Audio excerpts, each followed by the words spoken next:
Hello students, I hope all of you are well.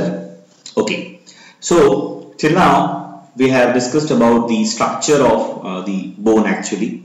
That is the internal structure. We have taken a section and we have tried to understand the internal structure of the bone.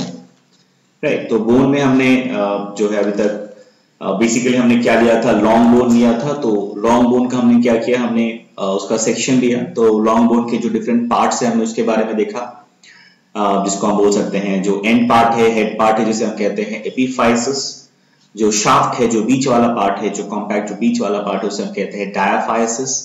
फिर हमने ये भी देखा अंदर में क्या है, cavity है. जो एपिफाइसिस पार्ट है उसमें, डायाफाइसिस पार्ट है उसमें, एपिफाइसिस पार्ट में भी कैविटी है.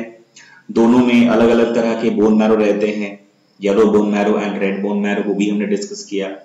तो हम इस पिछले लेक्चर में जहां हमने खत्म किया था, तो वहां पे थोड़ा डायग्राम या कुछ चीजें थी जो हमें फिर से एक बार देखना, मतलब we should see those things once because of lack of time I was not able to show you the bookish diagrams or bookish figures to have a better idea what I have discussed with the handwritten diagram in the last video lectures. ठीक है, तो हमने क्या किया, हमने क्या किया था आपको याद होगा. अभी आपके सामने स्क्रीन के ऊपर हमने जो पढ़ा था थोड़ा एक बार देख लेते हैं. Let us have a small little bit of a quick review what we have discussed.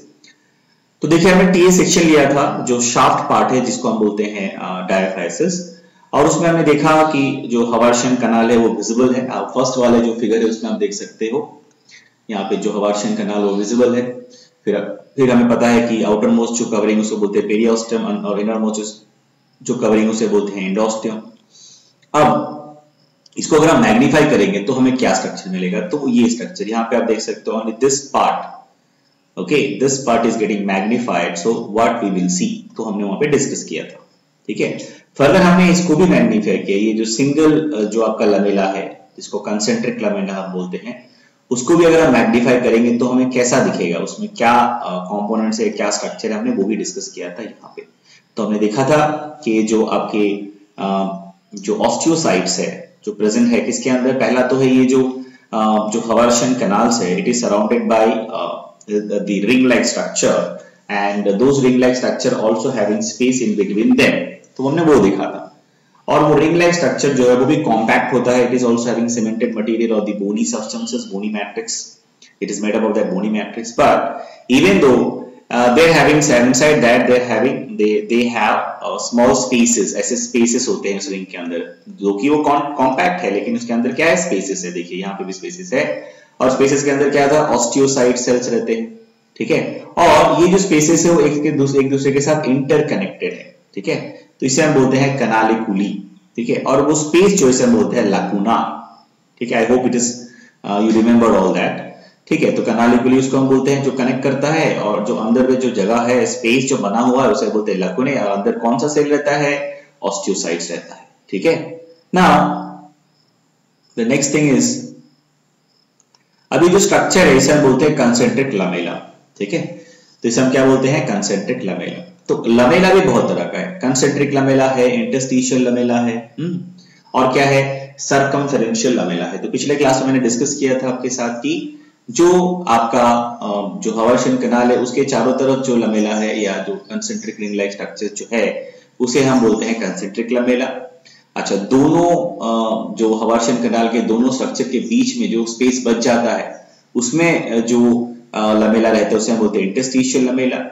और एंडोस्टियम और पेरियोस्टियम के जस्ट नीचे, beneath that, the layer which is present, the lamella which is present, that is called circumferential lamella. ठीक है, और हमने ये भी देखा था जो स्टेम सेल्स है वो भी यहाँ पे अवेलेबल होते हैं. ठीक है ना. चलिए, तो डायग्राम थोड़ा सा, बुकिश डायग्राम थोड़ा सा भी हम और क्लैरिटी के लिए देखेंगे तो आपको और क्लियर हो जाएगा. देखिए, जो सेम मैंने यहाँ पे बनाया था, ड्राइंग किया था यहाँ पे, दिस इज द डायग्राम. इसका बुकिश और ज्यादा क्लियर, क्लैरिफाइड और क्लैरिटी इस डायग्राम में आपको मिलेगा. तो देखिए, सेम चीज जो मैंने वहां बनाया है, बिल्कुल यही, ये जो डायग्राम है इसी को मैंने वहां पे अपने तरीके से बनाया था. अब देखिए यहाँ पे बीच में आपको क्या मिल गया, हवार्शन कनाल मिल गया. चारों तरफ आपको क्या मिल रहा है, ध्यान से देखिएगा, तो क्या मिल रहा है आपको, you are getting the that is your concentric lamella. ठीक है, अच्छा कंसेंट्रिक लमेला, उसके बाद आपको क्या मिलेगा? If you see we have canaliculi, जो हमने यहाँ पे इस डायग्राम में उतना मैग्निफिकेशन करके नहीं दिखाया है, लेकिन we know that this the canaliculi which is connected with each other, that is the lacunae are connected with the canaliculi। ठीक है, और ये पूरा एक जो स्ट्रक्चर हम देखेंगे ऐसे कंसेंट्रिकली, जिसको हम बोलते हैं कंसेंट्रिक लमेला, ऐसे कंसेंट्रिक लमेला जब पूरे हवार्शियन कैनाल के चारों तरफ ऐसे स्ट्रक्चर बनाएगा और पूरे स्पेस को ऑक्युपाई करेगा, उस पूरे सिस्टम को हम बोलते हैं, एक सिंगल सिस्टम को बोलते हैं Haversian system. This is a single Haversian system, this is also one single Haversian system. ठीक है, अब इनके बीच में जो जगह बचा हुआ है उसमें अभी क्या है, उसमें भी आपका जो लमेला वो है उसे हम बोलते हैं इंटरस्टिशियल लमेला। ठीक है, तो अब ये देखो, ये जो साइड से यहाँ जितना जगह बच गया उसमें जितना भी लमेला बना उसे बोलते हैं इंटरस्टिशियल लमेला। ठीक है, और जो बाहर की तरफ जो लमेला बना हुआ है, बाहर की तरफ, दिस आउटसाइड, ठीक है, और अंदर की तरफ भी बना हुआ है जो मतलब एंडोस्टियम के बिल्कुल immediately after that and the layer of periosteum, periosteum layer के बाद और एंडोस्टियम लेयर के बाद जो लमेला है उसे हम बोलते हैं सर्कमफेरेंशियल लमेला, है ना। तो this diagram will help you to understand the things properly. अब यहाँ पे देखो पेरियोस्टियम जो है वो भी थिक है, you can see it, the periosteum, this is periosteum and this is endosteum. ठीक है, और ये क्या है, इसके ऊपर जो हम देख रहे हैं that is your circumferential lamella. ठीक है, so this is one diagram, let us see one more diagram. ठीक है, तो इसमें आप देखिए तो आपको क्या क्या दिख रहा है, let us see what are the things we can see. देखिए वुल्कमैन्स कैनाल हमने डिस्कस किया था, वुल्कमैन्स कैनाल क्या है, या वोल्कमैन्स canal which help which help the blood vessels and nerves to run all around the tissue, है ना। तो हमने जब डिस्कस किया था हवार्शियन कैनाल के बारे में, तो हमने ये देखा था कि जो हवार्शियन कैनाल है basically these Havartian canals are connected with each other, and this connection between the Havartian canal is done by obliquely placed canals। तो जो हवार्शियन कैनाल के बीच में जो कनेक्शन होता है वो किससे बना होता है, there are some obliquely placed canals which is connecting the Havartian canal, उसको हम बोलते हैं वुल्कमैन्स कैनाल। उसका काम क्या है, ब्लड वेसल्स, नर्व सेल्स उसी के थ्रू पास करता है, रन करता है। इससे क्या होगा, बाकी जो सेल्स हमारे बोन के स्ट्रक्चर में है उसको सारा न्यूट्रिशन, गैसियस एक्सचेंज वो उसी से करता है ना। बोन भी तो सेल से बना है, bone is also connected tissue, so there are a lot of living cells are there, so for survival of the living cell, the cells that they require nutrition and gaseous exchange, and for that there should be some supply, and that supply is done through this Volkmann's canal। वही diagram यहाँ पे आपको दिखा रहा है। ठीक है, तो पहले आपको विजुअलाइज करना होगा कि हम क्या डिस्कस कर रहे हैं। ठीक है, so just you have to understand that what we are discussing here. ठीक है, अब देखो उसके बाद क्या है, अब उसके बाद देख सकते हो कि यहाँ पे जो लिम्फेटिक वेसल्स है, उसके बाद वेन्स है, ठीक है ना, ये हवार्शियन कैनाल के साथ कनेक्टेड है, वोल्कमैन्स कैनाल। तो हमने ये भी देखा, हमने अभी बताया ना कि हवार्शियन कैनाल के अंदर या हवार्शियन कैनाल के साथ जो वोल्कमैन्स कैनाल जुड़ता है उसका काम है वेन्स को, फिर आपके लिम्फेटिक वेसल्स को, फिर जो दूसरे नर्व सेल्स है उसको यहाँ तक पहुंचाने का काम करता है ना। अच्छा, इसके बाद अगर हम देखेंगे चारों तरफ तो हमें क्या मिलेगा, what we can see, there are some lacunae connecting the bone cells। तो lacunae जो है ये बोन सेल्स को कनेक्ट कर रहा है, और यहाँ पे हम क्या दिख रहा है, ये टू लमेला ऑफ मैट्रिक्स। ठीक है, तो मैट्रिक्स में जो लमेला है हमें वो भी दिख रहा है। ठीक है, दिस इज द हवार्शियन कैनाल, ये हवार्शियन कैनाल है, तो हवार्शियन कैनाल के चारों तरफ क्या होगा, हवार्शियन सिस्टम होगा। तो हवार्शियन सिस्टम में क्या होगा, lacunae होगा, है ना, दो एक दूसरे के साथ कनेक्टेड होगा। सो वही डायग्राम यहाँ पे थोड़ा सा अलग तरीके से यहाँ पे दिखाया गया है। तो अंदर में आप जो देख रहे हो ना, दिस आर लिविंग सेल्स, इसके अंदर क्या रहता है, स्पेसिस के अंदर लिविंग सेल्स रहते हैं जो कि आपके ऑस्टियोसाइट्स हैं, है ना, यही हमने डिस्कस किया था। तो थोड़ा अभी दूसरा डायग्राम देख लेते हैं। ये जो है, ये this is your we have discussed already the protoplasmic processes of the osteocytes. तो आप देख सकते हो कि यहाँ पे हम अगर देखेंगे ध्यान से तो these are protoplasmic processes। Protoplasmic processes मतलब सेल का जो प्रोटोप्लाज्म है या जो आउटरमोस्ट लेयर है, that get modified and they form this type of structures as irregular finger like, या जिसको हम बोल सकते हैं थोड़े for connection they are having this irregular outgrowth। ठीक है, so these are called protoplasmic processes। ठीक है, सेल के अंदर बीच में आप देख सकते हैं न्यूक्लियस भी है, then we have the cytoplasm and these are canaliculi। तो कनालिकुली के साथ ही कनेक्टेड रहता है ये। अब ध्यान से देखना, हमने वहां पे डिस्कस भी किया था, तो ये जो आप लेयर देख रहे हो, ठीक है, इसके बाहर भी एक लेयर आपको दिख रहा होगा। तो ये हमने यहाँ पे जो डायग्राम है, it is actually included the space. Canaliculi यहाँ पे कैसे दिखा रहा है, लकुने के अंदर जो ऑस्टियोसाइट रहता है, लकुने के साथ ये डायग्राम है, आपको समझना होगा। ये जो डायग्राम है, लकुना जो है, जो स्पेस होता है कंसेंट्रिक रिंग के अंदर, उसको हम बोलते हैं लकुना, जिसके अंदर ऑस्टियोसाइट्स रहता है। तो ये जो आउटर मोस्ट आपको लेयर दिख रहा है, this is the boundary of that space, ठीक है।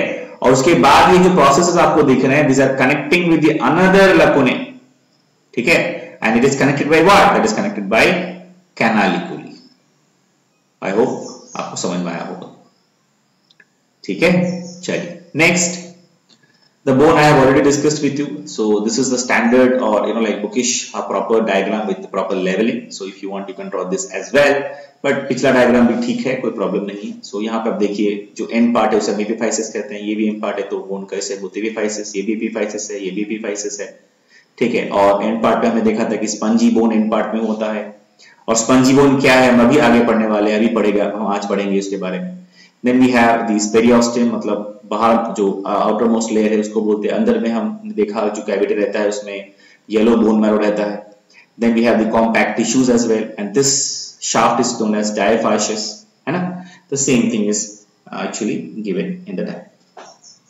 So by this we have almost finished that part of bone and the internal structure. तो जो कॉम्पैक्ट बोन है उसका जो इंटरनल स्ट्रक्चर हमने वो ऑलमोस्ट खत्म कर लिया है। तो हम अभी आगे बढ़ेंगे और अभी पढ़ेंगे हम स्पंजी बोन्स। देखो, हमने जब लॉन्ग बोन स्टार्ट किया पढ़ना, तो हमने क्या देखा कि जो एंड पार्ट है उसे हम बोलते हैं एपिफाइसिस, और जो शाफ्ट पार्ट है उसे हम बोलते हैं डायफाइसिस, ठीक है ना।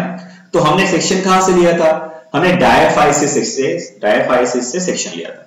और मैंने ये भी बताया था कि जो एपिफाइसिस पार्ट है, वो उसका जो एंड पार्ट है वो स्पंजी होता है, उसके ऊपर एक कार्टिलेजिनस कैप भी होता है, मैंने बताया था आपको, है ना। तो हमने अभी तक क्या पढ़ा, हमने कॉम्पैक्ट बोन का इंटरनल स्ट्रक्चर पढ़ा था, कॉम्पैक्ट बोन पढ़ा था। अभी हम क्या पढ़ेंगे, स्पंजी बोन। स्पंजी बोन मतलब कॉम्पैक्ट बोन बहुत टफ होता है, स्पंजी बोन बहुत सॉफ्ट होता है। पहले तो आपको ये समझना होगा। जैसे ये मैं थोड़ा एग्जांपल में दूंगा, तो जो वेजिटेरियन है उनको शायद समझ में नहीं आएगा, लेकिन जो नॉन वेजिटेरियन है वो थोड़ा इसको रिलेट कर पाएंगे, और जो वेजिटेरियन है उनको क्या है, आप विजुअलाइज कर सकते हो कि मैं क्या कह रहा हूं। अब देखिए, कोई भी जो बोन हम यहाँ पे डिस्कस कर रहे हैं, जो लॉन्ग बोन के बारे में, तो उसका जो आउटर मोस्ट एपिफाइसिस पार्ट है ना, इसके यहाँ पे क्या रहता है ना, यहाँ पे कार्टिलेज रहता है। नॉर्मली कार्टिलेज का कैप रहता है। क्यों रहता है, it's working as a shock absorber, और like it help to reduce the friction as well, ठीक है। तो मान लो अब एक बोन है, उसके साथ दूसरा बोन भी तो जुड़ेगा। तो अगर यहाँ पे बोनी जो सरफेस होता है बेसिकली वो कॉम्पैक्ट होता है, बहुत हार्ड होता है। तो अगर एक दूसरे के साथ बोन अगर ऐसे टकराएंगे, ऐसे फ्रिक्शन होगा, तो बोन जो डेंसिटी है वो लॉस हो जाएगा, बोन डैमेज हो सकता है। इसीलिए उसके ऊपर एक कार्टिलेजिनस लेयर रहता है। और क्या होता है, उस कार्टिलेजिनस के लेयर के नीचे जो बोन का हिस्सा होता है, स्पेशली जो एपिफाइसिस पार्ट है, वो स्पंजी होता है बेसिकली, ठीक है। और यहीं पे जो आपका रेड बोन मैरो यहाँ पे रहता है, which is functioning as a erythropoietic organ. Erythropoietic organ क्या है, मैंने डिस्कस किया है पिछले लेक्चर्स में, ठीक है। अब देखो, तो हमने कॉम्पैक्ट बोन का इंटरनल स्ट्रक्चर तो पढ़ लिया, अभी हम स्पंजी बोन्स के बारे में पढ़ेंगे, ठीक है। तो स्पंजी बोन्स क्या है, spongy bones are found in flat bones, ribs etcetera. तो स्पंजी बोन्स हमें कहां मिलते हैं, बेसिकली जो फ्लैट बोन है, जैसे हमने डिस्कस किया था, ठीक है, लॉन्ग बोन लिया था हमने, तो उसमें भी हमें स्पंजी बोन मिलेगा। अच्छा, रिब्स जो हमारा जो रिब्स है उसमें भी हमें मिलेगा, या किसी एनिमल का जो रिब्स है उसमें भी हमें स्पंजी बोन मिलेगा, है ना। अब स्पंजी बोन कहां रहता है, it's a part of epiphysis, मैंने पहले भी बताया, ठीक है। और it is like softer as compare to the compact bone. तो कॉम्पैक्ट बोन जो होता है वो स्पंजी बोन के कंपेयर में टफ होता है, कॉम्पैक्ट होता है, ठीक है ना। चलिए अब देखो, अब स्पंजी बोन कॉम्पैक्ट नहीं होता, सॉफ्ट होता है, इसका मतलब ये नहीं है कि उसके अंदर जो बोन्स के जो सेल्स होते हैं, जो बेसिकली वो नहीं होते, वो सब होते हैं। The cells are all present. All the cells are present. What we have discussed in the case of the compact bone, the same cells are present in the sponge bone as well. ठीक है, क्या क्या sales होते हैं हमने पहले भी discuss किया, ऑस्टियोसाइट्स, ऑस्टियोक्लास्ट, ऑस्टियोब्लास्ट। तो तीनों तरह के सेल जो कि हमें कॉम्पैक्ट बोन में मिला, वो सारे सेल हमें इसमें भी मिलेगा। ठीक है, और मैट्रिक्स क्या होता है? मैट्रिक्स भी लगभग वही सेम ही होता है, कैल्शियम फॉस्फेट और कैल्शियम कार्बोनेट दोनों को हम मिला के एक साथ हम उसका एक हमने मतलब हम इसे कह सकते हैं एक साथ हाइड्रोक्सी एपेटाइट। ठीक है, तो ये जो मैट्रिक्स होता है बोन का, जिसको हम कैल्शियम जो बनता है calcium phosphate and calcium carbonate से, इसे हम एक साथ कह सकते हैं हाइड्रोक्सी एपेटाइट और कैल्शियम हाइड्रोक्सी एपेटाइट। ठीक है, तो हम दो नाम है, कोई भी एक नाम से बुला सकते हैं, कैल्शियम हाइड्रोक्सी एपेटाइट। ठीक है, और या तो हाइड्रोक्सी एपेटाइट। ठीक है, इन एक जो बोन का मैट्रिक्स है इसका नाम है, बोन का मैट्रिक्स जो होता है कॉम्पैक्ट और स्पंजी बोन्स में, उसे हम कह सकते हैं hydroxy apatite, calcium hydroxy apatite. ठीक है, नाउ अब देखो जो सॉफ्ट बोन है, मतलब जिसको हम स्पंजी बोन बोलते हैं, या जो कॉम्पैक्ट बोन है जो टफ है, दोनों का जो मैट्रिक्स होता है और जो उसमें जो मैट्रिक्स का कॉम्पोजिशन होता है और जो टाइप्स ऑफ सेल्स होते हैं वो एक्चुअली सेम होते हैं। तो डिफरेंस कहां होता है सर? डिफरेंस होता है जो बोनी मटेरियल है उसके अरेंजमेंट में डिफरेंस होता है, वो अलग तरीके से अरेंज होता है। जो बोनी मटेरियल जो बनता है मैट्रिक्स से, जो आपके सेल्स सिक्रीट करता है, उसका जो अरेंजमेंट होता है वो अलग होता है compare to the compact bone. तो वो कैसे होता है, वो क्या होता है, वो हमें देखना है। तो आप डायग्राम में अपने स्क्रीन पे देख सकते हो, तो उसमें आप देखोगे कि the bony materials are actually the arrangement of the bony material is different from the compact bone। ठीक है, तो इसमें क्या हमें डिफरेंस मिल रहा है कि यहाँ पे जो बोनी मटेरियल है उसमें हमें बहुत सारे ब्रांचेस दिखेंगे। आप देख सकते हो इस डायग्राम में कि the bony material have many branches और इंटरकनेक्टेड। क्योंकि बोनी मटेरियल में बहुत सारा ब्रांचेस है और वो एक दूसरे के साथ इंटरकनेक्टेड है, इससे क्या हुआ कि उनके बीच में ये जो बोनी मटेरियल है, क्योंकि ये ब्रांच्ड है, पहला तो ये ब्रांच्ड है, दूसरा क्या है, दोनों एक दूसरे के साथ ये ब्रांचेस इंटरकनेक्टेड है। इससे क्या हुआ कि इनके बीच में स्पेस डेवलप होता है। इसके because of that the space is actually develop in between the structures, in between the bony material. ठीक है, ब्रांच्ड बोनी मटेरियल। ठीक है, अब वो जो स्ट्रक्चर, वो जो स्पेसेस होता है ना, जो स्पोर्स होता है, स्पेस होता है, इसी के लिए जो बोन हम जो इस बोन को हम स्पंजी बोन बोलते हैं, बिकॉज दे हैव स्पेसेस और पोर्स व्हिच इज विजिबल। ठीक है, ठीक है, जो पोर्स है, जो आपका जो स्पेसेस है between the branches, between the bony material, these are visible very easily and that is why we call it as spongy bone। ठीक है, तो ये चीज है। दूसरा है ये जो ब्रांचेस है, इसका नाम क्या है, इसे हम क्या कहते हैं? जो ब्रांचेस बोनी मटेरियल के बनते हैं इसे हम कहते हैं ट्रैबिक्यूली।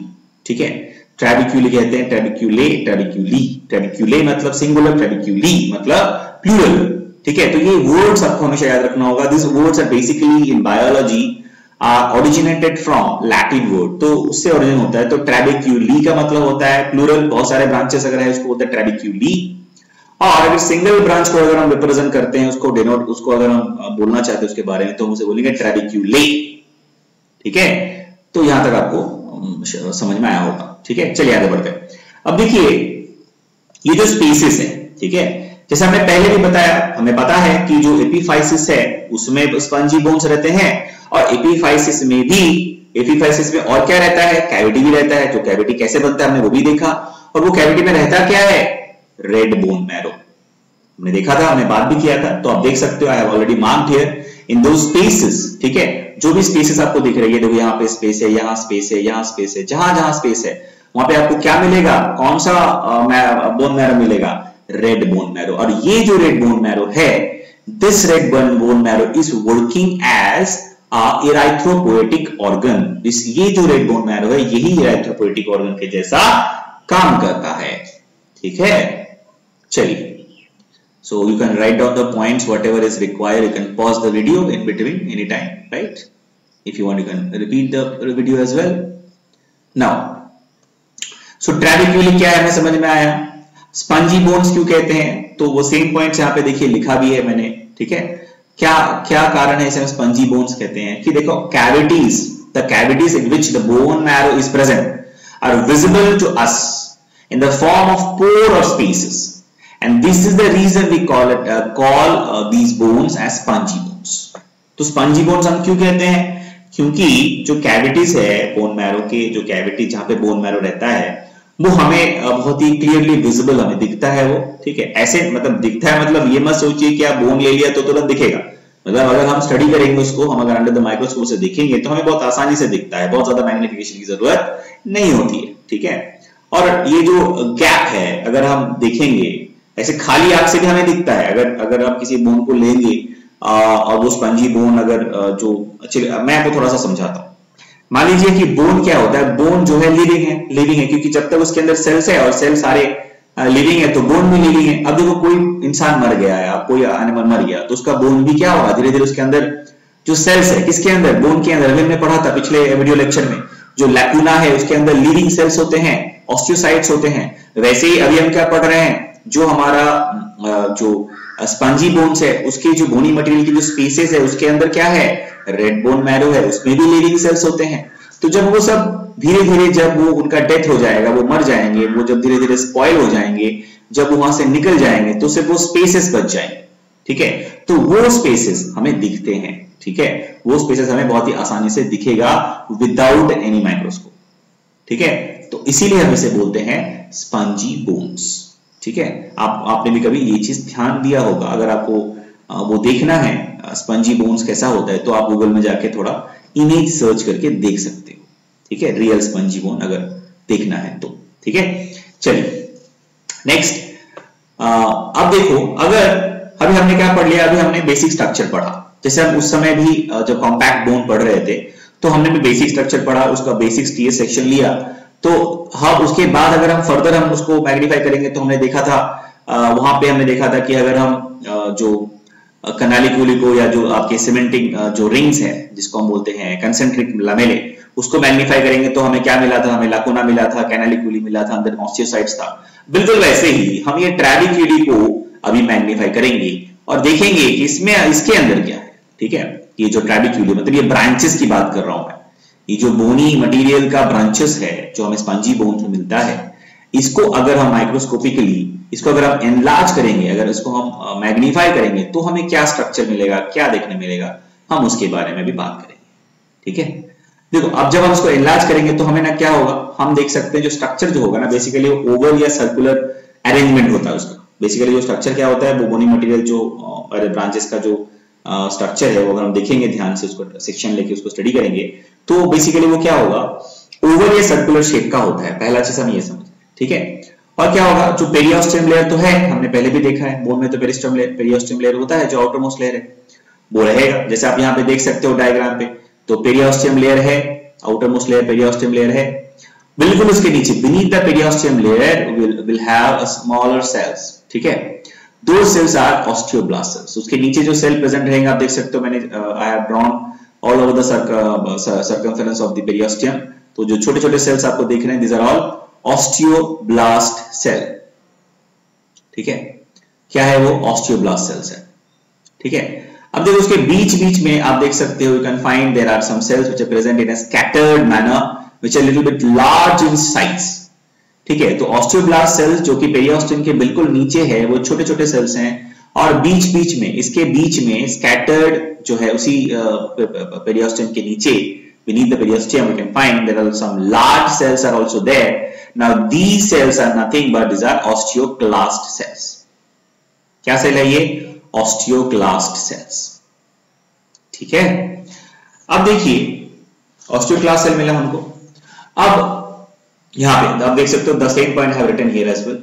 The periosteum there are these osteoblast cells under the periosteum or beneath the periosteum are present, and there are some osteoclast cells are also present but in a scattered manner, ठीक है। scattered ed कर लेना यहाँ पे, scattered, ठीक है, scattered manner, fine. Now the osteoblast cells are secreting the bony material, ठीक है।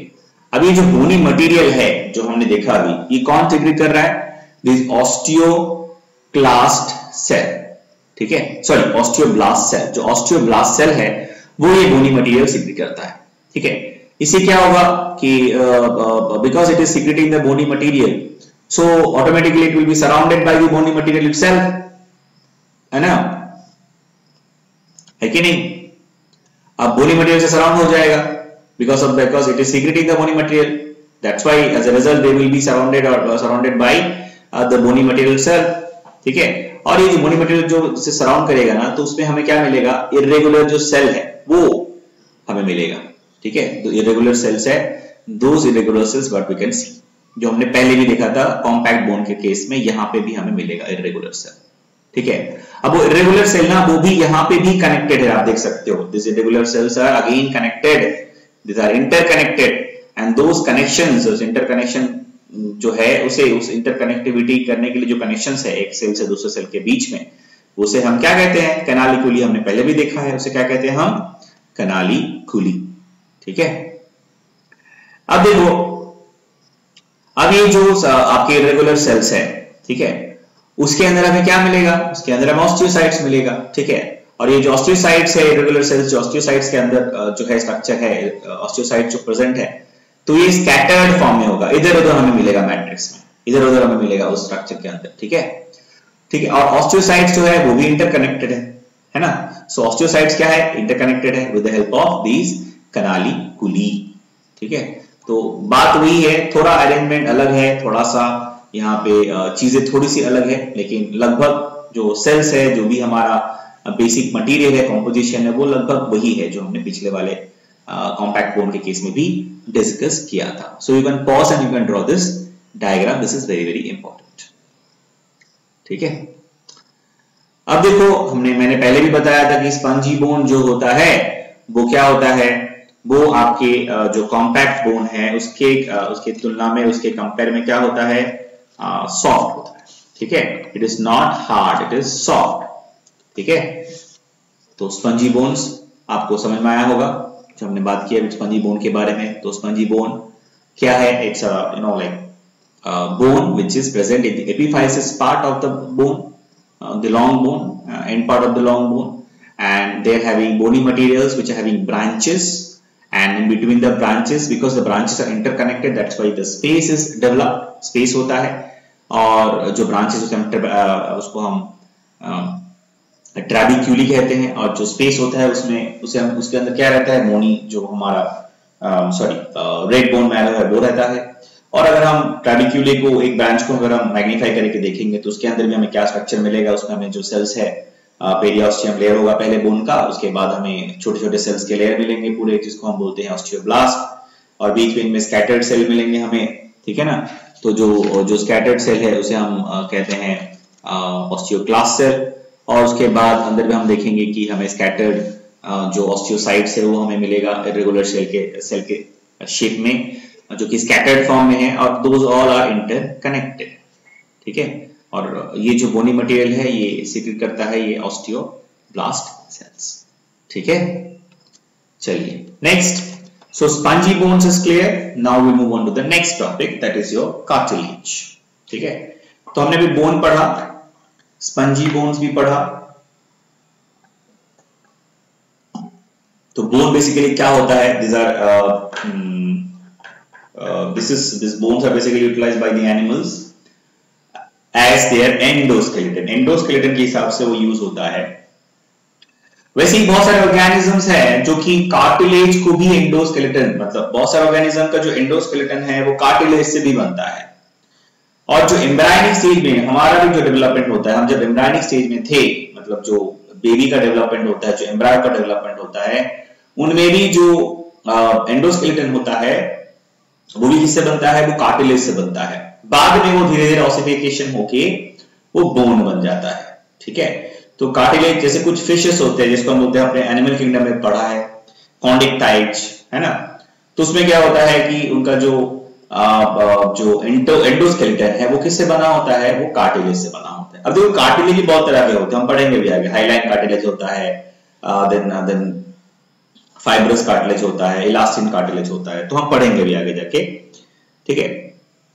तो कार्टिलेज बेसिकली अगर हम देखेंगे तो हम जो कार्टिलेज जो एंडोस्केलेटन हमें फिश में मिलेगा, या तो हमें कहां मिलता है, बेसिकली हमें मिलेगा जो ग्रोइंग एम्ब्रायो है उसमें मिलेगा, ठीक है। क्योंकि जो एम्ब्रायो बढ़ता है उस समय उसके अंदर, बॉडी के अंदर जो एंडोस्केलेटन होता है वो कार्टिलेज का होता है, और धीरे धीरे बाद में वो कार्टिलेज जो है वो ऑसिफिकेशन होके वो बोन बन जाता है ना। चलिए अब देखो, कार्टिलेज हो या बोन हो, ये तो सारे कनेक्टेड टिश्यू है ना, ये तो टिश्यू है, तो टिश्यू है मतलब तो उसमें मैट्रिक्स तो होगा, और मैट्रिक्स के साथ इसके सारे जो भी कॉम्पोजिशन है, जो इसके अगर मान लीजिए फाइबर्स होना चाहिए वो भी होगा, ठीक है, सेल्स होना चाहिए वो भी होगा, है ना, जो भी बेसिक स्ट्रक्चर है वो सब होगा, है ना। तो बिकॉज ये भी कनेक्टेड टिश्यू है, because the cartilages are also connected tissue, they also have matrix and cells, क्योंकि ये भी कनेक्टेड टिश्यू है तो इसका भी मैट्रिक्स होगा, ग्राउंड टिश्यू होगा, और साथ में क्या होगा, सेल्स भी होगा। जो सेल्स क्या करेंगे, अलग अलग चीज सिक्रीट करेंगे, या तो कोलेजन फाइबर सिक्रीट कर सकते हैं या तो इलास्टिन फाइबर सिक्रीट कर सकते हैं, ठीक है ना। उसके बेसिस में हम उसको डिवाइड भी कर सकते हैं, है ना। तो cells are of two types. अब कार्टिलेज में हमें सेल, जैसे हमने बोन में देखा था 3 तरह के सेल हमने देखा था, ऑस्टियोब्लास्ट, ऑस्टियोक्लास्ट, ऑस्टियोसाइट, वैसे ही कार्टिलेज में भी हमें क्या मिलेगा, 2 तरह के सेल मिलेंगे। एक पहला जिसका नाम है कॉन्ड्रोब्लास्ट, दूसरा नाम क्या है, कॉन्ड्रोसाइट्स, ठीक है। कॉन्ड्रोब्लास्ट मिलेगा हमें एक सेल, दूसरा सेल का नाम क्या है, कॉन्ड्रोसाइट्स, ठीक है। अब इसका मैट्रिक्स कैसा होगा, हमने बोन में क्या देखा था, बोन में देखा था हाइड्रोक्सी एपेटाइट, मतलब कैल्शियम एंड फास्फोरस जो फॉस्फेट है उससे बना था, हार्ड मैट्रिक्स था। लेकिन इसमें ऐसा होगा क्या, नहीं, ये अलग मैट्रिक्स है। Matrix in case of these cartilage connected tissue, it is rubber like, ठीक है। क्यों, क्योंकि इसमें फाइबर्स होता है, ठीक है। अभी फाइबर्स कैसे आता है, कौन बनाता है, जैसे हमने पहले भी पढ़ा था कि फाइब्रोब्लास्ट जो सेल है, ठीक है, शुरू में हमने पढ़ा था connected tissue, dense connected tissue, regular connected tissue हम जब पढ़ रहे थे, लूज कनेक्टेड टिश्यू हम जब पढ़ रहे थे, तो मैंने बताया था आपको कि स्पेशल तरह के एक सेल होते हैं, इसको बोलते हैं फाइब्रोब्लास्ट सेल। ये जो फाइब्रोब्लास्ट सेल्स है, they secrete certain type of proteins, और we can say the fibres, that is your collagen and elastin, ठीक है। तो ये जो फाइब्रोब्लास्ट सेल्स है वो हमें ये कार्टिलेज जो कनेक्टेड टिश्यू है, हमें इसके मैट्रिक्स में फाइब्रोब्लास्ट सेल्स बहुत सारे मिलेंगे, ठीक है। तो क्या क्या मिलेगा एक बार देख लेते हैं। सेल्स क्या मिलेंगे, कॉन्ड्रोब्लास्ट सेल्स, कॉन्ड्रोसाइट्स। अच्छा, मैट्रिक्स कैसा होगा, रबरी होगा, क्यों, फाइबर्स उसमें ज्यादा रहते हैं, और स्पेशल टाइप का सेल्स रहेगा जो कि फाइबर सीक्रेट करेगा, क्या नाम है उसका, फाइब्रोब्लास्ट सेल्स, ठीक है। चलिए, मतलब कंप्लीट मैट्रिक्स, पूरा जो मैट्रिक्स है वो बेसिकली बनता किससे है, इसका जो कॉम्पोजिशन जो है, जैसे हमने बोन्स में देखा था हाइड्रोक्सी एपेटाइट है, तो कार्टिलेज का भी जो कॉम्पोजिशन होता है, उसका जो मैट्रिक्स कॉम्पोजिशन है वो भी एक अलग तरह के स्ट्रक्चर, अलग तरह के कंपोनेंट से बनता है। वो क्या है, कॉन्ड्रोइटिन सल्फेट, क्या है, कॉन्ड्रोइटिन सल्फेट, ठीक है। So chondroitin sulphate is actually making the complete matrix of the cartilage। तो कार्टिलेज का मैट्रिक्स किससे बनता है, कॉन्ड्रोइटिन सल्फेट से बनता है, ठीक है ना। चलिए कंटिन्यू करेंगे, डायग्राम थोड़ा हम लास्ट में देखेंगे, पहले थोड़ा डिस्कस कर लेते हैं पॉइंट वाइज, तो आप लिख लीजिएगा, लास्ट में डायग्राम देखेंगे तो आपको अच्छे से रिकॉल भी हो जाएगा और समझ में भी आ जाएगा। So don't worry about the diagram, just wait for some more minutes, okay, couple of minutes। Now the outer part is covered with a sheath, that is perichondrium. देखिए ध्यान से, बोन में जो आउटर मोस्ट कवरिंग था उसको हम क्या कहते थे, पेरियोस्टियम, और कार्टिलेज में जो आउटर मोस्ट कवरिंग उसे हम क्या कहते हैं, पेरिकॉन्ड्रियम, ठीक है, क्या कहते हैं हम उसे, पेरिकॉन्ड्रियम।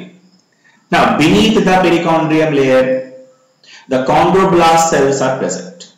अभी जो पेरिकॉन्ड्रियम लेयर है उसके नीचे क्या रहेगा, हमने देखा ना कि 2 तरह के सेल्स होते हैं कार्टिलेज में, कॉन्ड्रोब्लास्ट, कॉन्ड्रोसाइट्स। तो कॉन्ड्रोब्लास्ट जो सेल है वो बिल्कुल पेरिकॉन्ड्रियम जो लेयर है बिल्कुल उसके नीचे, उस पे हमें क्या मिलेगा, it is line with perichondrium is completely line with chondroblast cells. अब थोड़ा यहाँ पे थोड़ा सा आपको समझना है, विजुअलाइज करना है, ठीक है। मैं डायग्राम अभी दिखाऊंगा, just you try to visualise.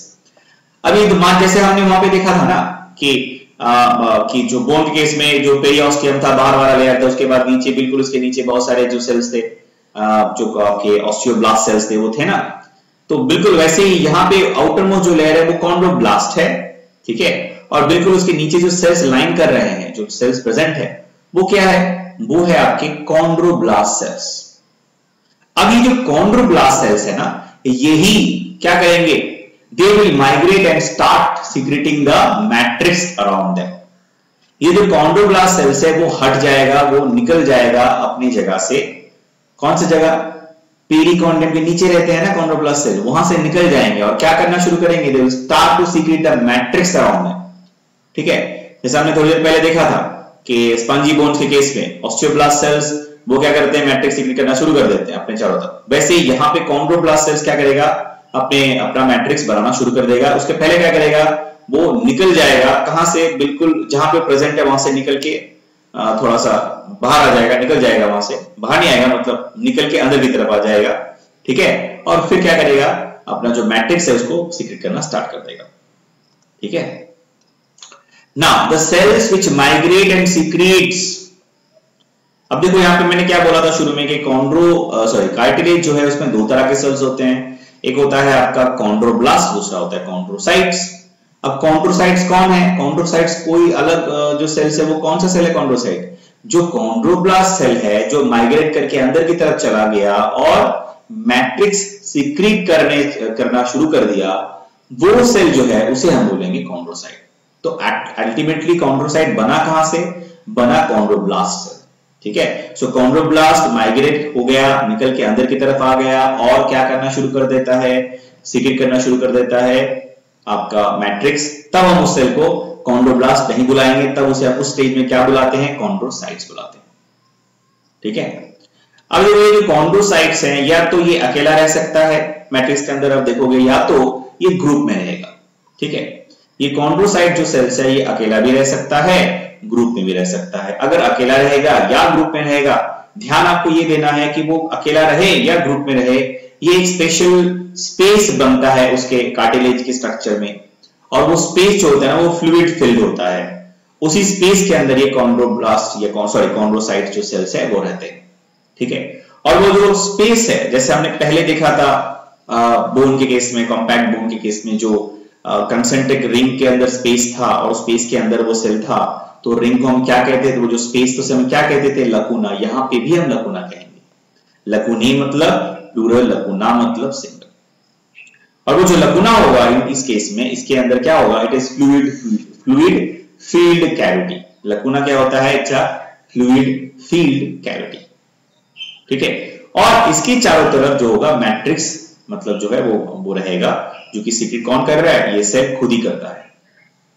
ठीक है, अब ये देखो मैट्रिक्स जो है कार्टिलेज के केस में, इसके बेसिस में हम कार्टिलेज को अलग अलग जो कैटेगरीज में डिवाइड कर सकते हैं। बेसिकली 3 कैटेगरीज में डिवाइड कर सकते हैं। हाईलाइन कार्टिलेज, ठीक है, दूसरा होता है आपका फाइब्रस, या जिसको हम बोलते हैं फाइब्रो कार्टिलेज, और तीसरा होता है इलास्टिन कार्टिलेज। जो 3 तरह के कार्टिलेज हैं वो हम डिफाइन कर सकते हैं या उसको कैटेगराइज कर सकते हैं मैट्रिक्स के कॉम्पोजिशन के हिसाब से। ठीक है, मैट्रिक्स में क्या कॉम्पोजिशन, मतलब सब तो सेम होगा, सिर्फ एक चीज का डिफरेंस हो सकता है या 2-3 चीजों का। बेसिकली जो फाइबर्स होगा उसका क्या डिस्ट्रीब्यूशन है, उसका क्या कॉम्पोजिशन, कौन सा फाइबर से बना है मैट्रिक्स, उसके बेसिस में हम कह सकते हैं, कैटेगराइज कर सकते हैं कार्टिलेज को। देखो ऐसा हो सकता है कि कार्टिलेज में कोई भी फाइबर्स जो स्ट्रक्चर हो या फाइबर्स ना हो। अगर फाइबर्स बिल्कुल भी नहीं है तो फिर क्या होगा, जो मैट्रिक्स होगा वो बिल्कुल ट्रांसपेरेंट होगा या ग्लास लाइक होगा, है ना। और अगर उसमें कोई दूसरा स्पेशल जो फाइबर है, जैसे मान लो कोलेजन ज्यादा है तो वो हो जाएगा फाइब्रो कार्टिलेज। अगर कोलेजन ज्यादा नहीं है, इलास्टिन ज्यादा है तो फिर वो जाएगा इलास्टिन। हम आगे बात करेंगे उसके बारे में। तो यहाँ पे आप ये डायग्राम देख सकते हो, ठीक है, this is the diagram of typical diagram of a cartilage. तो मैंने क्या बोला था कि कार्टिलेज का जो स्ट्रक्चर है उसके बिल्कुल ऊपर पहला जो आउटर मोस्ट लेयर है उसको हम बोलते हैं पेरियोस्टियम। क्या है, उसको हम बोलते हैं पेरियोस्टियम। देखो आउटर मोस्ट लेयर है, इसको बोलते हैं पेरियोस्टियम। ठीक है, तो सॉरी पेरियोस्टियम नहीं, पेरिकॉन्ड्रियम। ठीक है, इसको हम क्या कहते हैं, पेरिकॉन्ड्रियम। तो इसको करेक्ट कर लेना, पेरियोस्टियम नहीं है ये, पेरिकॉन्ड्रियम है। ठीक है, आउटर मोस्ट लेयर है, so please correct it, this is perichondrium. So this is perichondrium. ठीक है, पेरिकॉन्ड्रियम होगा, इसको प्लीज करेक्ट करना, पेरिकॉन्ड्रियम। आउटर मोस्ट लेयर क्या है, इट इज पेरिकॉन्ड्रियम। पेरियोस्टियम तो बोन का था, इसका नहीं। ठीक है, please correct, I am repeating it again and again, this is perichondrium. ठीक है, चलिए आगे बढ़ते हैं। अब देखिए, immediately after the perichondrium you can see there are cells which are lining beneath the perichondrium। बिल्कुल नीचे है, देखो बहुत सारे सेल्स आपको दिख रहे होंगे ये जो सेल्स है इसको हम बोलते हैं कॉन्ड्रोब्लास्ट सेल। क्या बोलते हैं हम इसे? Chondroblast cells. ठीक है, अभी जो कॉन्ड्रोब्लास्ट सेल्स है ये धीरे धीरे माइग्रेट करेगा, इसमें से बहुत सारे कॉन्ड्रोब्लास्ट सेल्स इस तरफ अंदर की तरफ आ जाएंगे और कहां पे आके कहां पे सेटल हो जाएंगे? ये ऐसे जो यहाँ पे आप रेड कलर से मैंने जो बनाया है ये स्पेसेस, यहाँ पे भी देखो रेड कलर के स्पेसेस है जिसके अंदर आपको ये सेल्स दिखेंगे जो कि आपके जो क्या कर रहा है? मैट्रिक्स को सीक्रेट करना स्टार्ट करता है, इसे हम कहते हैं कॉन्ड्रोसाइट्स। और जिसके अंदर, जिस स्पेस के अंदर ये है, it is a fluid field cavity जिसे हम कहते हैं लैकूना। ठीक है, सिंगुलर, और लैक्यूनी प्लूरल। ठीक है, और इसके अलावा हमें क्या मिल सकता है? देखो अलग अलग कार्टिलेज में हमें अलग अलग कंडीशन हो सकता है, तो इसमें ये because it's a typical diagram तो हमें यहाँ पे सब कुछ बना के दिखाना होगा। देखो कोलेजन फाइबर जो होता है हमें पता है वो बंडल फॉर्म में होता है, बैंड फॉर्मेशन में रहता है, तो हमने यहाँ बनाया है, देखिए दिस इज कोलेजन फाइबर्स। अच्छा, इलास्टिन जो होता है वो सिंगल होता है और ब्रांच होता है, तो हमने यहाँ पे इलास्टिन भी बनाया है। ठीक है, और ये जो सारे फाइबर्स हैं कोलेजन, इलास्टिन, वो बनाता कौन है? वो बनाता है आपके special type of cell that is called fibroblast cell. तो एक बेसिक जो टिपिकल डायग्राम है कार्टिलेज का होगा तो उसमें ये सारे कंपोनेंट्स, ये सारे जो पार्ट्स है तो वो रहते हैं। ठीक है, पहला तो हमने देखा जो आउटर मोस्ट लेयर उसे बोलते हैं पेरिकॉन्ड्रियम, उसके नीचे कॉन्ड्रोब्लास्ट सेल्स के लेयर रहते हैं। After that, what happens? There are some spaces or like fluid-filled cavities are present, which are called lacunae, where the chondroblast cells get migrated and then get settled there and start secreting the matrix surrounding them. And in the matrix, we can find some other parts, other components as well. Like we can see collagens, elastins, right? Fibers, which is secreted by fibroblast cells. So this is a typical diagram of diagram of cartilage. ठीक है ना? चलिए, अब मैंने आपको पहले बताया कि डिपेंड्स ऑन और depending upon the type of the matrix, matrix के कैटेगरीज, मैट्रिक्स कैसा है उसके बेसिस में हमने कार्टिलेज को डिवाइड किया है 3 कैटेगरीज बेसिकली। पहला है हाइलाइन कार्टिलेज, दूसरा है फाइब्रो कार्टिलेज, तीसरा है इलास्टिन कार्टिलेज। देखो हाइलाइन कार्टिलेज बहुत ही आसान है, सिंपल है। क्या होता है हाइलाइन कार्टिलेज? हाइलाइन कार्टिलेज जो है जिसके मैट्रिक्स में ज्यादातर जो होते हैं, जो फाइबर्स जो होते हैं वो ज्यादातर बहुत ही मिनिमम होते हैं, मतलब ऑलमोस्ट आप बोल सकते हो ट्रांसपेरेंट है, ग्लास लाइक है। ठीक है, बहुत ही कम फाइबर्स होते हैं, उसे हम बोलते हैं हाइलाइन कार्टिलेज। दूसरा है फाइब्रो कार्टिलेज, इसमें कोलेजन फाइबर्स मैक्सिमम होते हैं, इलास्टिन फाइबर मिनिमम होता है, इसीलिए इसे दूसरा इसका नाम भी है, इसको बोलते हैं white fibrous cartilage, fibrous BROUS। तो यहां पे मैंने फिर से गलत किया है स्पेलिंग, थोड़ा ठीक कर लेना, BROUS, ये P नहीं है, S है। ठीक है, सो व्हाइट फाइब्रस कार्टिलेज हम इसे कहते हैं अगर कोलेजन फाइबर ज्यादा होगा इलास्टिन फाइबर के कंपैरिजन में। ठीक है, नेक्स्ट कैटेगरी क्या है? Elastin cartilage. क्या होता है ये? देखो इलास्टिन कार्टिलेज बनता है, नाम से पता चल रहा होगा आपको, इस कार्टिलेज के मैट्रिक्स में मैक्सिमम जो फाइबर्स होते हैं वो इलास्टिन होते हैं। ठीक है ना, और इसीलिए ये बहुत ज्यादा इलास्टिक और फ्लेक्सिबल होता है नेचर में। ठीक है, मतलब बहुत इलास्टिक होता है, मतलब हमारे बॉडी के जहां पे एनिमल के बॉडी में इलास्टिसिटी जरूरत है, जहां पे फ्लेक्सिबिलिटी जरूरत है, वैसे स्ट्रक्चर बनने के लिए वहां पे ये इलास्टिन कार्टिलेज यूज होता है। ठीक है, तो आज हम बस कुछ 2 पॉइंट और देखेंगे और इनके जो डायग्राम है और थोड़ा डिटेल में हम डिस्कस करेंगे, कहां पे मिलता है हाइलाइन कार्टिलेज, फाइब्रो कार्टिलेज और इलास्टिन कार्टिलेज कहां मिलता है, इसका डायग्राम क्या है, डिफरेंस क्या है, स्ट्रक्चर थोड़ा उनका देखेंगे डिटेल में, डायग्राम भी देखेंगे नेक्स्ट वीडियो लेक्चर में। ठीक है, तो यहाँ पे हम थोड़ा 2 पॉइंट और हमें बात करना है वो कर लेते हैं, then we will close the video for today, we stop here.